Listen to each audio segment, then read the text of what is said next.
Welcome back to the MLS Review Show. The conclusion of Week 6 brought major changes to the early MLS season. Injuries to David Ferreira and Steve Zakuani have Dallas and Seattle looking for new catalysts. The high-flying expansion teams may have had their wings clipped, and the tables were finally turned on teams that score first. The Eastern Conference standings are starting to take shape. New York has taken their place at the top in impressive fashion. But with a game in hand and only 1 point behind, Philly and their fans won't stay quiet for long. With Sporting Kansas City's high-impact offense sputtering, many are wondering if a 10-game road journey is too much for the team to handle. Out west, Week 6 saw more volatility in the early season table. LA is clinging to the top spot, but an impressive win against the expansion Timbers doesn't disguise the fact that they've played more games than any team. The bottom half of the table seems to defy prediction week in and week out, with Chivas and Dallas pulling out come-from-behind wins to move up the standings. The Budweiser Golden Boot didn't see a change to the top this week, but it did see newcomer Diego Chavez pull within 1 goal of Charlie Davies.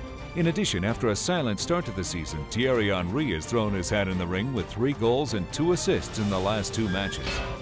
Week 7 kicks off with the final leg of the CCL. Can Real Salt Lake ride their 2 away goals to the title of CONCACAF champion? Check it out Wednesday at 10 p.m. Eastern on Fox Soccer.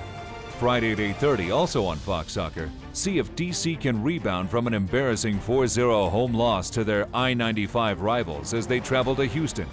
Then Sunday night, LA travels to Texas to take on FC Dallas as Landon Donovan looks to keep his form after a strong 2-goal performance. Other matches around the league see New York taking on Kansas City. Will Rogers, Henry, and Agudelo continue to pour in the goals against a leaky Sporting defense? Benny Feilhaber returns to Southern California to take on a Chivas USA side that passed on his contract. And Portland returns to the comfort of Geldwin Field. But can they keep up their impressive home form against a Salt Lake side many consider to be one of the best MLS teams ever assembled? That's all we have for this week's MLS Review Show. Thanks for joining us, and remember to visit MLSsoccer.com for full coverage of all the news in Major League Soccer.